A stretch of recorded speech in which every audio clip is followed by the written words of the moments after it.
તીર્થં કરુણા મુખકમલથી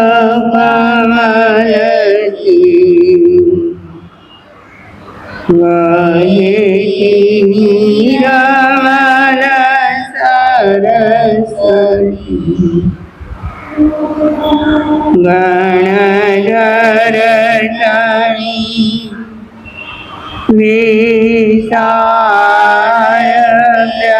પ્રજ્ઞા સૂત્રરૂપે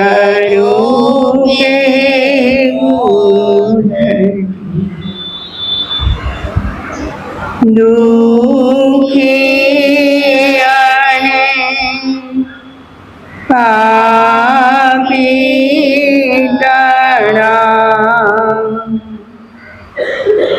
દુઃખ પાપને નિવારતી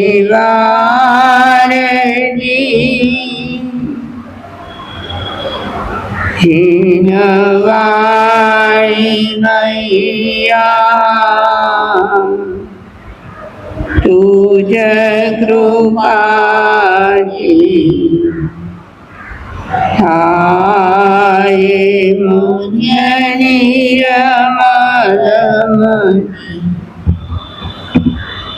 જીનવાણી મૈયા તુજ કૃપાથી થાય મુન્ય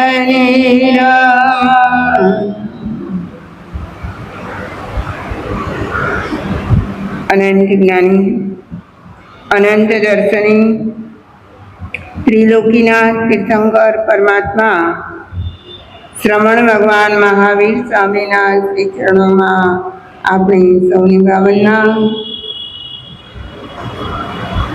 મારા તમારા અનંત અનંત ઉપકારી સર્વ ગુરુ ભગવંતોના શ્રી ચરણોમાં આપણી સૌની ભાવના. અનંત જ્ઞાની પુરુષોએ કેવળ જ્ઞાન કેવળ દર્શન પામ્યા પછી આગમવાણીની પ્રરૂપના કરી આગમવાણીના પ્રત્યેક શબ્દમાં જ્ઞાનીઓએ અનંત અનંત ભાવો ભર્યા છે. મારી અને તમારી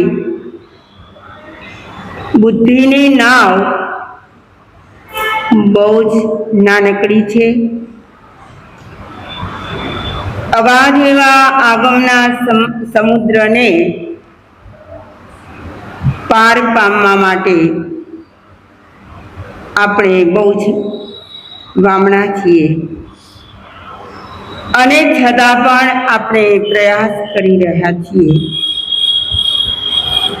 નિર્ગ્રંથ પ્રવચન જીનવાણી એવા બોધક સૂત્રો અને ગાથાઓથી ભર્યું છે કે જે ગાથાઓ આપણા જીવનમાં બહુ જ ઉપયોગી થાય. નિર્ગ્રંથ પ્રવચનકાર કહે છે કે વિષયો અને કસાયો કોણ કોણ? એક તો વિષયો અને બીજા નંબરે કસાયો. આ બંને મળીને આત્માનું પરિભ્રમણ ચાલુ કરાવે છે. મારો કે તમારો આત્મા વિષય કસાયમાં પ્રવૃત્ત છે કે નથી? વિષયો એટલે 5 ઇન્દ્રિયોના 23 વિષયો અને એમના ભાંગાઓ ગણીએ તો એથી પણ અનેક ગણા થાય. અને કસાયો એટલે ક્રોધમાન માયા અને લોભ. એનો વિસ્તાર પણ ભગવાને કેટલો બતાવ્યો છે. કસાયના કેટલા ભાંગા? 5200 ક્રોધ માન માયા અને લોભના 1300 ભાંગા છે. આપણને વિચાર થાય કે હમણાં તમે કસાયની વાતો સાંભળી. ક્રોધ આપણે આપણા જીવનમાં કરતા જ હોઈએ છીએ. કોઈ વ્યક્તિ પ્રાય એવી ના હોય કે જેમના જીવનમાં ક્રોધ ન થતો હોય. હા, તે છતાંય કોઈ વ્યક્તિ ખામોશ હોય, સમજી જતી હોય, ધૈર્ય રાખી લેતી હોય, સમય સાચવી લેતી હોય, એ તો એમની દાપણ ભરી વાતો છે.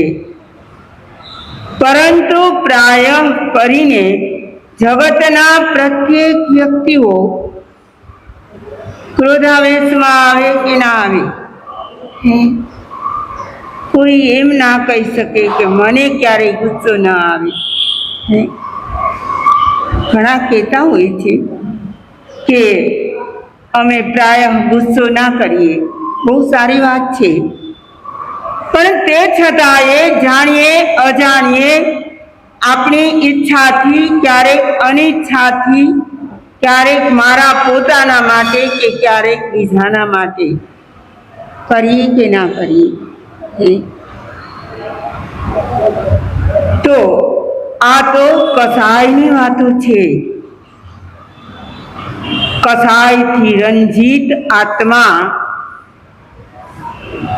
અને વિષયોથી પણ રંજીત આત્મા 2, 5, 10 ભવોમાં નિસ્તાર પામે ખરો? મારો કે તમારો નિસ્તાર ક્યારે થાય?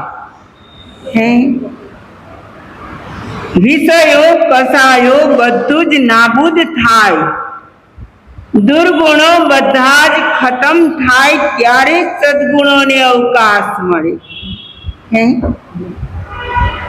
તમારા મોબાઈલમાં બધું જ ભરેલું હોય અને હવે નવું કંઈક ડાઉનલોડ કરવું હોય તો તમે શું કરો? એ તો ફટાફટ કાઢવા માંડ્યું. અમે ડિલીટ કરી નાખીએ, ઇરેઝ કરી નાખીએ. આખો મોબાઈલ બરાબર થઈ જાય અને પછી અમારે જે નાખવું હોય તે ફરી પણ નાખીએ તો ખરા. તો આવી જ વાત છે આપણા જીવનની.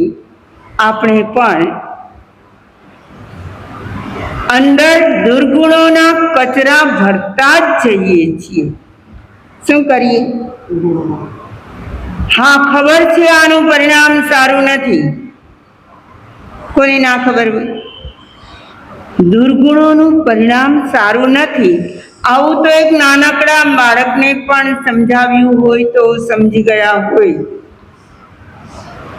આપણે બધા તો કેવા છીએ? પ્રૌઢ અને પીઢ થઈ ગયેલા. કેવા પાક્કા ઘડા છે આપણા તો આપણે તો આવી વાતો ઘણી વાર સાંભળી હોય. આ કઈ નવું થોડું છે? નિર્ગ્રંથ પ્રવચનકાર આ કસાયો માહેલા મોહની કર્મના જ વિભાગરૂપ 2 શબ્દોને આજે ખુલ્લા કરવાના છે. કયા? રાગ અને દ્વેષ. આહા, આ પણ કસાયનું જ વરવું રૂપ છે. શું છે? ક્રોધ, માન, માયા અને લોભ. આમાં રાગના કેટલા અને દ્વેષના કેટલા? બેયના 2 સરખા ભાગે. દક્ષાબેન, રાગના 2 કયા? માયા અને લોભ. રાગ પહેલા બોલાય છે, દ્વેષ પછી બોલાય છે. દ્વેષ અને રાગ પ્રાય ન બોલીએ, પણ એના કસાયોમાં ક્રોધ માન પહેલા બોલીએ અને માયા અને લોભ પાછળથી બોલીએ. એટલે કન્ફ્યુઝ થઈ ગયા કે રાગના કયા? સમજાય? માયા અને લોભ. જ્યાં જ્યાં માયા કપટ છે, જ્યાં જ્યાં લોભનો ભાવ છે, ત્યાં અંદર ખાને રાગ કામ કરે છે. શું? માયા અને લોભના મૂળમાં શું છે? માયા છે. તો ક્રોધ અને માનના મૂળમાં કોણ છે? દ્વેષ છે. અહીં તો નિર્ગ્રંથકાર ગાથા બોલે છે, રાગો એ દોષો બીય કમ્મ બીયું. પેલું જ ચરણ લઈએ. રાગ અને દ્વેષ એ કર્મના બીજ છે. બીજનું કામ શું હોય? બીજ એ છોડ રૂપે થાય, વૃક્ષ રૂપે થાય, એમાં ફળ પણ આવે, એમાં પાંદડાઓ પણ આવે. વૃક્ષ રૂપે ફલીભૂત થાય એ તાકાત શેમાં છે? બીજમાં. જ્ઞાનીઓએ કર્મના બીજ કહ્યા. કર્મનું પણ એક ભર્યું ભાદર્યું એવું વૃક્ષ છે. તમને કર્મ વૃક્ષની આકૃતિ દોરવાનું કહે તો દોરી શકો કે નહીં બેનો? હા, તમારા ઘરોમાં, તમારી કોઈ સંસ્થાઓમાં આંબા હોય છે. આંબા એટલે ખરેખર ત્યાં કેરીઓ ના આવતી હોય, અને તે છતાંય આંબાનું ફલીભૂત થયેલું સરસ મજાનું વૃક્ષ હોય, એવી આકૃતિ દોરેલી હોય. એ કુટુંબનું, પોતાના ફેમિલીનું વૃક્ષ હોય. એમાં મૂળ 3 ભાઈઓ હોય કે 4 ભાઈઓ હોય, એના નામ હોય. પછી આગળ એમની શાખાઓ, એમની પ્રશાખાઓ, એમના પાંદડાઓ હોય ને. તો એ કુટુંબનો આંબો હોય. એમ મને લાગે છે કે જેટલા બેનો થોકડા ભણ્યા હોય, કર્મ પ્રકૃતિ જેને આવડતી હોય, જરૂર બનાવી શકે. ના બનાવી શકે? તમે પણ બનાવી શકો. એક તો એનું થડ બનાવી અને પછી એને શાખાઓ આપવાની છે. કેટલી શાખા? મૂળ શાખાઓ કેટલી? 8. 148 તો પછી આવશે, પણ મૂળ શાખાઓ કેટલી છે? 8 કર્મવૃક્ષ છે આ તો. એની 8 શાખાઓ આવશે. તો દરેક શાખામાં કેટલીક પ્રશાખાઓ હોય ને. એવું એક પછી એક તમે યાદ કરીને, તમારી પાસે તો થોક સંગ્રહ પણ હોય. કોણ કોણ બનાવી લાવશે? કર્મ વૃક્ષ બનાવવાનું છે. તો મારે તો એ કહેવું છે કે આવું હર્યું ભર્યું કર્મનું વૃક્ષ મારું અને તમારું બધાનું હજુ તો વિદ્યમાન છે. કેવું છે? હર્યું ભર્યું. એના બધા જ ભેદો પ્રભેદો બધા જ આપણા આત્મામાં વિદ્યમાન છે. અને જ્યારે તમે મોહનીના શાખામાં જશો, કઈ શાખા? બહુ મુખ્ય અને તોતિંગ શાખા છે, જેના કારણે આખું કર્મ વૃક્ષ કાયમ માટે ટકી રહે છે. અગર એ શાખા ઢીલી પડે તો કામ થઈ જાય. આ ક્રોધ માન માયા અને લોભ કોના રૂપ છે? મોહનીયના. તાના મોહનીય કર્મના આ 4 વિભાગ મુખ્ય છે. એ 4ના પછી પાછા કેટલા ભેદ પડશે? એમાં રાગનું ફળ શું છે? માયા અને લોભ. જે જીવના અંતઃકરણમાં હજુ રાગ પડ્યો છે, મનથી માને કે હવે મને કોઈ જાતનો મોહ નથી રહ્યો. શું કહે? બોલવા માટે સારું લાગે, સાંભળવામાં પણ સારું લાગે, અને લોકો બોલે શું? માં સતીજી, હવે અમને કોઈ જાતનો મોહ નથી રહ્યો. વાહ, ધન્ય છે. તો અંદરમાં પેલો રાગ કામ કરે છે, એ તેના દ્વારા પ્રગટ થશે. તમે ભલે મોઢેથી જે કહો તે, પણ તમે લોભ કરો તો ખબર ના પડે કે અંદરમાં રાગ કામ કરે છે. તમે કોઈક વસ્તુ છુપાવો, માયા કપટ કરો તો ખબર ના પડે કે આ શાનું પરિણામ છે? ખબર પડે? જો માયા અને લોભ ચાલુ છે તો અંદરમાં શું પડ્યું છે? રાગ પડ્યો છે. હા, અને વાતે વાતે ગુસ્સો આવી જાય, અથવા તો કોઈક એક શબ્દ કહે તો સહન ન થાય અને અભિમાન જાગે. અભિમાન ક્રોધ કરાવે. મને કહીને ગયા, મને કહેવાય. આ કોણ બોલાવે? અંદરમાં શું પડ્યું છે? દ્વેષ પડ્યો છે. 2 બીજ છે. કયા કયા? ગાથાના પહેલા ચરણમાં કહ્યું, રાગોય દોષો બિય કમ્મ બિયો. આ રાગ અને દ્વેષની રમત કેટલા કાળથી આપણે રમી રહ્યા છીએ. ઘણા તો એમ કહે કે હવે અમને એવી રમત ગમત કાંઈ ગમે નહીં. શું ન ગમે? જન્માષ્ટમી આવી રહી છે. ઘણા બહેનો અને ઘણા ભાઈઓ શું કરતા હોય? રમત રમવા જાય કે ના જાય? નહીં? બહુ સારી વાત. એ રમત તો અધઃપતન કરાવે. શું કરાવે?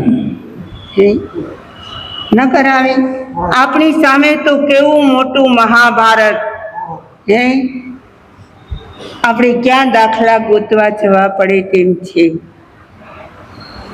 આ રમતે તો શું કામ કર્યું? મને તો લાગે છે કે અંદરમાં પણ આવું મહાભારત સર્જાઈ રહ્યું છે. શાના કારણે? રાગ અને દ્વેષના કારણે. નથી સર્જાતું. માત્ર અંદરમાં જ નહીં, એ બહાર પણ આવે, ઘરમાં પણ આવે, કુટુંબમાં, સંઘમાં, સમાજમાં પણ આવે. ના આવે? એ કોણ કરાવે?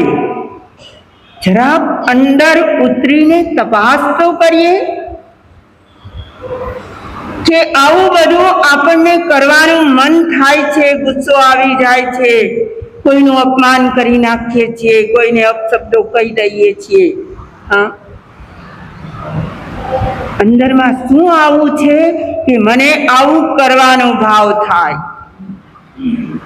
નહીં તપાસવાનું? આપણું જીવન કોણ તપાસી દેશે? તમારા વર્ષભરના, મહિનાભરના હિસાબ કિતાબના ચોપડાઓ કદાચ તમે ઓફિસમાં કોઈ માણસ રાખો, તમારી ઓફિસમાં કોઈ માણસ રાખો તો એ તપાસી દે. આપણા અંદરના ચોપડાને ખોલી ખોલીને કોણ બતાવશે કે અહીં વચ્ચે મિસ્ટેક રહી જાય છે? કોણે તપાસવું પડશે? કોણે તપાસવું પડે ભાઈઓ? ખુદ પોતાને નિહાળવું પડે કે અંદરમાં શું ભર્યું છે. મારે ગુસ્સો ના કરવો જોઈએ, શાંતિથી રહેવું જોઈએ, તો જ વાતાવરણ શાંત રહે, ઘરમાં શાંતિ રહે. આવું કોણ ન જાણતા હોય? પોતે ગુસ્સો કરે અને વાતાવરણ ડોળાઈ જાય, અનુભવતા હોય પોતાનું પ્રેશર વધી જાય, ઘરનાનું પ્રેશર વધી જાય. આવી પરિસ્થિતિ આવી જાય છતાં પણ એ માનવી ત્યાંથી અટકે નહીં, અંદર જુએ નહીં, તપાસે નહીં કે હું શા માટે આટલો ગુસ્સો કરું છું. અને ગુસ્સાથી પ્રાય સંબંધો બગડે. શું થાય? ભલે ને નિકટની વ્યક્તિ હોય તો પણ શું થઈ ગયું? અંદરમાં એક ક્રેક તો જરૂર આવી જાય. ના આવે એ તો તમે પછી અનુભવો ત્યારે ખબર પડે. મારે તો એ કહેવું છે કે નિર્ગ્રંથ કારની ગાથા છે, પહેલું જ નાનકડું ચરણ છે, રાગોય દોષો બીયો કમ્મ બીયો. આટલા ચરણને આજે આપણે સમજવું છે. રાગ અને દ્વેષ આ બંને કર્મના બીજ છે. તમને ખબર છે રાગ કાઢવા જેવો છે કે દ્વેષ કાઢવા જેવો છે?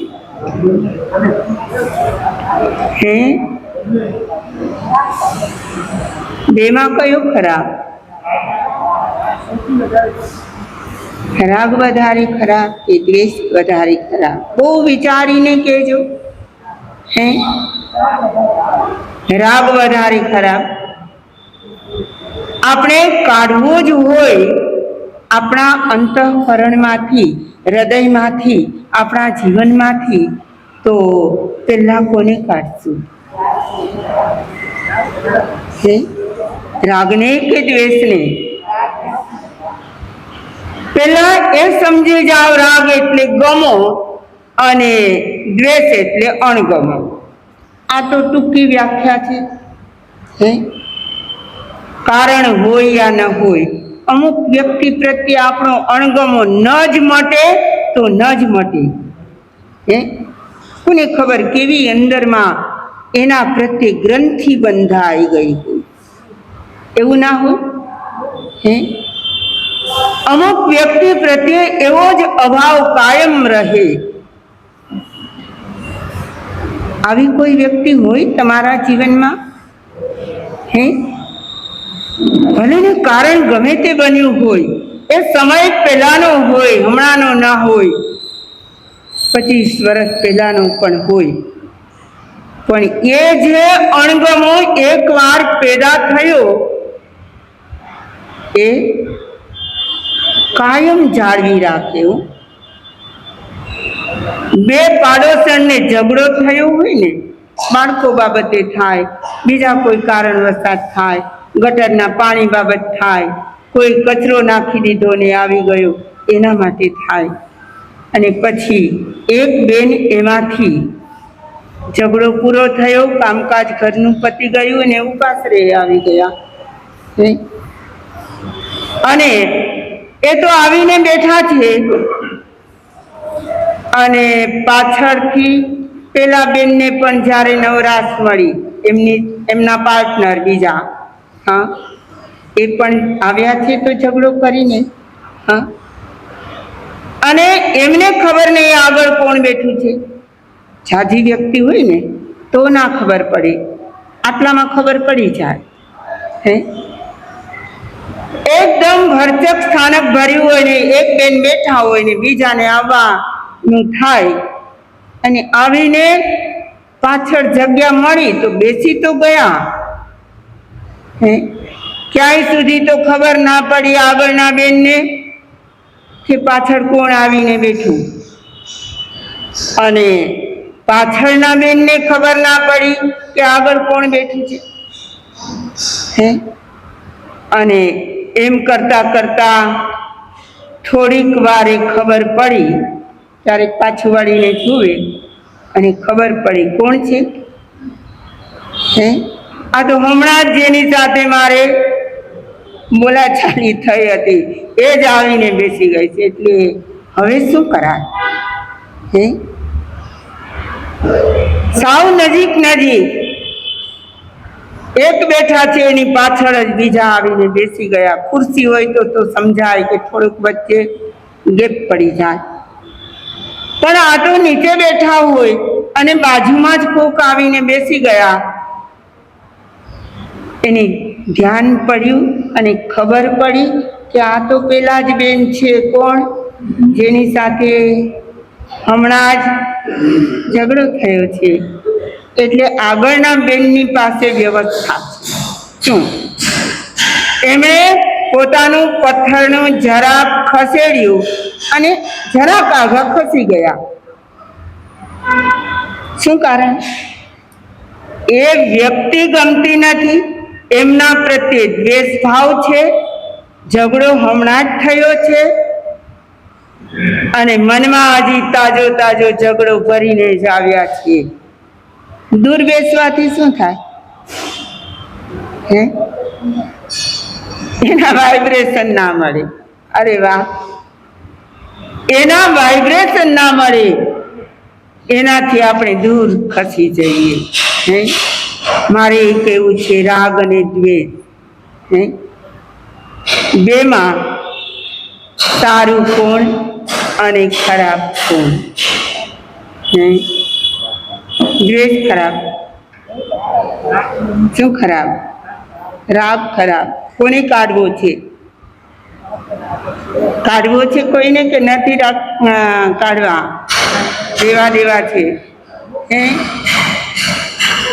રાગ અને દ્વેષ બેમાંથી કોઈને પણ દૂર કરવો હોય તો કોને પેલા કરાય? કહો ને મનસુખભાઈ, અનુભવી છો તમે. દ્વેષ કાઢવો પડે. હે, રાગ કાઢવો મુશ્કેલ છે. અનિલભાઈ, તમે શું કહેશો? રાગ કાઢવાની? હા હા, બે ભાઈઓમાં પણ એક દ્વેષ કહે છે, એક રાગ કહે છે. મારે શું કરવાનું? દ્વેષ અને રાગ જનરલ બધાનો ભાવ શું છે? દ્વેષ કાઢવો. આંગળી ઊંચી કરો. દ્વેષ પેલા જાય એમાં માન્યતામાં કોણ સહમત છે? તમે. અને રાગ પેલા કાઢવો એમાં કોણ સહમત છે? હા, એમાં બધા સહમત છે. મહાસતીજી કહે એમ કાંઈ નીકળે નહીં. હા, નીકળે, મનથી નિર્ણય કરી તો. પણ બેમાં પરિણામ કોના વધારે ભયાનક છે? અમારા બહેનો તો ગુણસ્થાનક ગણ્યા છે. ભણ્યા છો ને? અને ગુણસ્થાનકમાં આખો પ્રમારોહ મોહની કર્મનો આપ્યો છે. શાનો નથી આપ્યો? કયા કર્મનો છે? એકમાત્ર કર્મ વૃક્ષની ડાળી મોહનીય કર્મ. એ મોહની કર્મના જ બધા જ વિભાગોને એમાં આવરી લેવામાં આવ્યા છે. અને શ્રીમદ રાજચંદ્રજીએ અપૂર્વ અવસરમાં પણ આવી જ વાતો કરી છે. મારે તો એ કહેવું છે કે રાગ અને દ્વેષ બેમાંથી પરિણામ કોના ભયંકર હોય અને કાઢવા જેવો કોણ હોય? બંનેના પરિણામ તો સારા નથી. છે રાગના પરિણામ પણ દુષ્પરિણામ છે અને દ્વેષના પણ દુષ્પરિણામ છે. અને આપણે દૂર કરવો હોય તો કોને દૂર કરી શકીએ? આપણી શક્તિ ક્યાં પહોંચે? અનિલભાઈ, રાગને દૂર કરવા માટે કોઈ વ્યવસ્થા જ નથી. શું? રાગને દૂર કરવા માટે કોઈ વ્યવસ્થા નથી. તમને ખબર છે આપણા ભગવાનને વીતરાગ કહેવાય છે. શું કહેવાય છે? એનો અર્થ શું છે?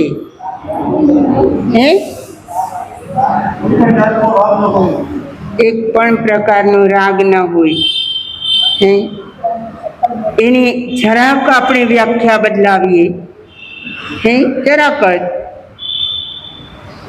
આપણી વ્યાખ્યા અગર પૂર્વ તરફ જતી હોય તો આપણે પશ્ચિમ તરફ લઈ જઈએ. વીતરાગ શબ્દની વ્યાખ્યા શું છે? જેનો રાગ વિસ્તૃત થઈ ગયો છે એને કહેવાય છે વીતરાગ. શું કહેવાય? જેનો રાગ વિસ્તૃત થઈ ગયો છે.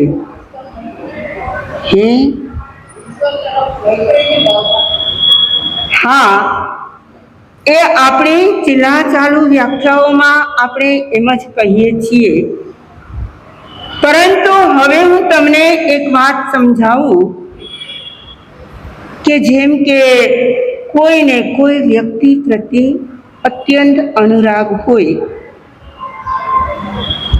એ અનુરાગને કાઢવા માટે તો આપણા ભગવાને કોઈ વ્યવસ્થા જ બતાવી નથી. તમે કહો મોહ ઓછો કરો, રાગ ઘટાડો, આવા બધા શબ્દો તો હોય છે. પણ જ્યારે કોઈ આત્મા સંયમ લેવા તૈયાર થાય, શું કોઈ આત્મા જાગી જાય, એને મન થઈ જાય કે હવે મારે આ સંસારમાં નથી રહેવું, તો એના મનમાં શું જાગ્યું? વૈરાગ્ય જાગ્યું. રાગમાંથી એ વિરાગમાં આવ્યા. ક્યાં આવ્યા? રાગમાંથી એક કુટુંબ સાથે બંધાયેલા હતા, એના પોતાના ફ્રેન્ડ સર્કલ સાથે બંધાયેલા હતા, એમના સામાજિક જીવનના જે વ્યક્તિઓ મળતા હોય એની સાથે સંકળાયેલા હતા. એમાંથી એમણે શું કર્યું? એમાંથી એ થોડાક વિરક્ત થયા એટલે એના રાગને વિસ્તૃત કર્યો, રાગને ફેલાવ્યો. હવે એમને આખો સંઘ સારો લાગે, ન લાગે? વૈરાગી આત્મા હોય એ જ્યાં જ્યાં જાય અનેકના પરિચય કરે, અનેક સંઘોમાં જવાનું થાય. પેલાના વૈરાગીને ઘરે ઘરે જમવા પણ જવું પડતું. અમે ગયા છીએ, ન જવું પડે? ગામડું ગામ હોય, કાંઈ આગળ પાછળ બીજી વ્યવસ્થા ના હોય, વૈરાગી બહેનો કે ભાઈઓ હોય તો એને જમવા માટે શ્રાવકો આમંત્રણ આપે. ઘણાએ વૈરાગીને જમાડ્યા, તો એને જમાડનાર વ્યક્તિ માં જેવી લાગે કે ના લાગે? મારે કહેવું છે, રાગ વિસ્તૃત થાય એટલે હવે એ રાગી મટીને વિરાગી બન્યા. કેવા બન્યા? એને એક ગામ નહીં અનેક ગામના પરિચય થાય. મા સતીજીની સાથે વિહાર યાત્રામાં પણ જોડાયેલા હોય, ઘરે ઘરે ગામે ગામે જતા હોય, એનો રાગ વિસ્તૃત થતો ગયો. અને એનાથી પણ આગળ જે ભગવાન બન્યા એનો રાગ કોના કોના પ્રત્યે હોય? એને કોઈના પ્રત્યે દ્વેષ હોય ખરો? તો દ્વેષ ના હોય તો રાગ તો હોવાનો નહીં. એક તમે ફોર્મ્યુલા યાદ રાખો, રાગ માઇનસ દ્વેષ, રાગ માઇનસ દ્વેષ ઇક્વલ વિતરાગ. જેના મનમાંથી, જેમના ભાવોમાંથી, જેમના હૃદયમાંથી રાગ પણ હતો ને દ્વેષ પણ હતો, એને શું કરી નાખ્યું? દ્વેષને માઇનસ કરી નાખ્યો, એટલે દ્વેષ કાઢી નાખ્યો. अगर द्वेष निर्मूल थाय तो राग विस्तृत थई जाए। हवे राग जो विस्तृत थाय तो नाश पामवानी वात क्या रही? समझाय छे मारी वात? एवी प्ररूपणा नहीं करता आजे सांभळीने गया पछी कि मां सतीजीए कह्युं छे रागने काढवानी जरूर नथी। हाँ, एक नहीं, तमारू एक कुटुंब नहीं, एक एक व्यक्ति नहीं, तमे तमारा पाडोशी साथे पण राग करो, एने पण ममताथी जुओ। तमारा बाळक अने पाडोशीना बाळकमां फेरफार न करो, ए पण तमारा पुत्र जेवो ज तमने लागवा मांडे, तो ए राग वध्यो के घट्यो? वध्यो के घट्यो? वध्यो। एनु क्षेत्रफळ वधतुं जाय अने वधता वधता वधता क्यां सुधी पहोंचवानुं छे? अरे आपणे तो विश्व मैत्री केळववानी छे। आ मार्ग कोनो छे? भगवान महावीर जेमणे आखा विश्व साथे मैत्री केळवी। मारे प्रश्न करवो छे के मैत्री होय तो पछी एमां द्वेष होय खरो? जो तमने कोई 5-25 व्यक्ति साथे मित्रता छे, घणा आम गौरवथी कहेता होय अमारुं फ्रेंड सर्कल मोटुं। केवडुं मोटुं? 10, 12, 15 जणा अमारा मित्रों छे। बाकीना बधा बाकीना बधा तो जो आपणा फ्रेंड सर्कल में बधा ज आवी जाय तो कोना प्रत्ये आपणने द्वेष थाय? थाय? આપણે રાગને શું કરવાનું છે? વિસ્તૃત કરવાનો, ફેલાવવાનો।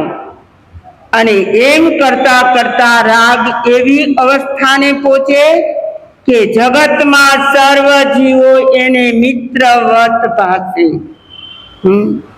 તમે બોલો તો છો મિત્રી મેં સવ ભૂયે છું, બોલવામાં શું વાંધો? શું વાંધો? बोलो छो के नहीं बोलता? तो मारो प्रश्न ए छे के जो मैत्री साधवी होय अने विश्व मैत्री सुधी पहोंचवो होय तो राग काढवाथी मळशे मैत्री के राग ने विस्तृत करवाथी मळशे? बधा ज जीवो आपणा मित्रवत भासे त्यारे राग वीतराग बनी जाए। कोई बेनना मनमा एम थाय के तड़को बहुत जोरदार छे अने मारे त्यां एक बाल्टी पाणी भर्युं छे, मारे आ पाणी सूकववुं छे। शुं करवुं छे? तो आ बाल्टी ने अहींथी उचकीने अगासीमां कम्पाउंडमां ज्यां वधारे तड़को आवतो होय त्यां हुं मूकी दઉં। धीमे धीमे पाणी तो सुकातुं जाय, एनुं बाष्पीभवन थतुं जाय, थाय ने? आ तो सायन्सनो नियम। तो ए बेन विचारे के मारे आ पाणीने खतम करवुं छे पण सूर्यप्रकाशथी, एटले कम्पाउंडमां जईने भरी बाल्टी मूकी आवे। કેટલા દિવસે સુકાય? સાવ સુકાઈ જાય ને બાલટી સાવ ખાલી થઈ જાય એવું કેટલા દિવસે થાય? આજનો કાલનો કેટલા દિવસનો તડકો એમાં પડે, બાલટી ખાલી થાય ખરી? હા, થતી હોય પણ એ આપણી દ્રષ્ટિમાં ન આવે એટલી થતી હોય અને एक दिवस एवो आवे के बाल्टी साव सुकाई जाए तो बहु झाझा दिवसनी वात होय। पण कोई बेन एनाथी विचारे कि आ तो क्यारे सुकाय, लावने कोई पोळा वासणमां मूको। घरमां मोटो त्रास होय अथवा पेली मीठाईनी केवी चोकीओ होय એવું કંઈ હોય ને એમાં એ પાણી ફેલાવીને મૂકી દે તો બાલટી કરતા એમાં થોડા જલ્દી સુકાઈ જાય, થોડા દિવસોમાં સુકાઈ જાય. હજી કોઈ વિચારે, બેનો બહુ બુદ્ધિશાળી છે હિંગવાલાના, એ એમ વિચારે કે મારે તો અત્યારે ને અત્યારે આજે ને આજે સુકવવું છે. શું કરશે? આખા કમ્પાઉન્ડમાં પાણી ફેલાવી દે, છાંટી દે, તરત સુકાય કે ના સુકાય? રાગ રહિત દશા છે આ કે વિસ્તૃત રાગ છે? શું છે? સમજાય છે મારી વાત? આપણે તો રાગ અને દ્વેષની વાતો કરીએ છીએ, આ તો ઘણીવાર સાંભળેલી વાતો હોય, પણ રાગને ક્યારેય કાઢવાનો પ્રયાસ નહીં કરતા અંદરથી જો સંવેદના ચાલી જશે. શું રાગ કાઢવા જઈએ તો શું થાય? સંવેદના રહિત, લાગણીહીન થઈ જાય. પછી એમને ઘરની વ્યક્તિ પણ એમના મોઢા જેવા ન લાગે. તો સંવેદનશીલતા એ તો ધ્યાનનું લક્ષણ છે. તાનું ધ્યાનનું. અગર ધ્યાન કરતા હોય અને અંદરમાં સહનશીલતા અરે સંવેદનશીલતા ના હોય તો એ ધ્યાન ક્યારેય ધ્યાન ન બને. ધ્યાન ક્યારેય ધ્યાન ના બને. જ્ઞાની કહે છે રસ સભર રહો પણ આખી દુનિયાના લોકો પ્રત્યે કેવા રહો?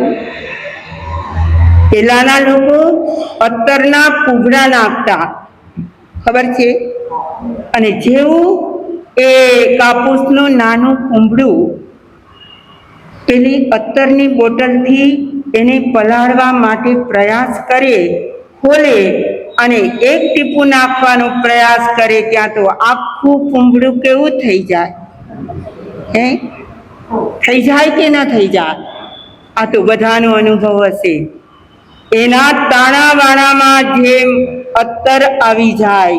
મારે તો એ કહેવું છે કે આપણા અંતઃકરણમાં આખા જગત પ્રત્યે, આખા જગતના જીવો પ્રત્યે શું હોવું જોઈએ? સંવેદનશીલતા, રાગ ભાવ, મૈત્રી ભાવ, કરુણાનો ભાવ, આત્મીય ભાવ. તો બીજું શું જોઈએ? આને સાધના કહેવાય કે ના કહેવાય?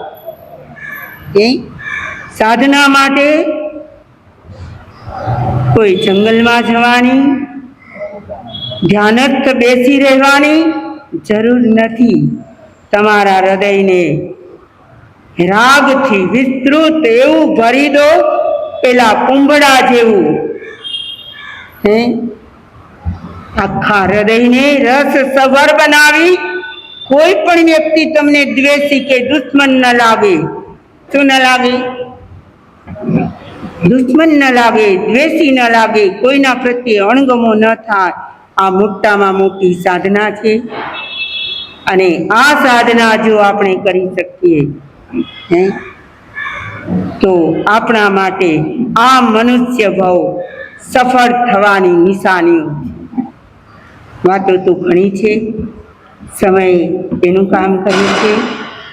આજે તો રવિવારનો દિવસ હતો એટલે 11:15 થયા છે, નહીતર 10:30 ભાવ રાખીએ કે 10:30, 10:30, 5 સુધીમાં લોકોને ફ્રી કરી દઈએ તો આપણે બધા રાગ અને દ્વેષને વ્યવસ્થિતપણે સમજીએ અને એમાં આપણે જીવન કેવું ઉજાગર કરવું એમના ભાવો.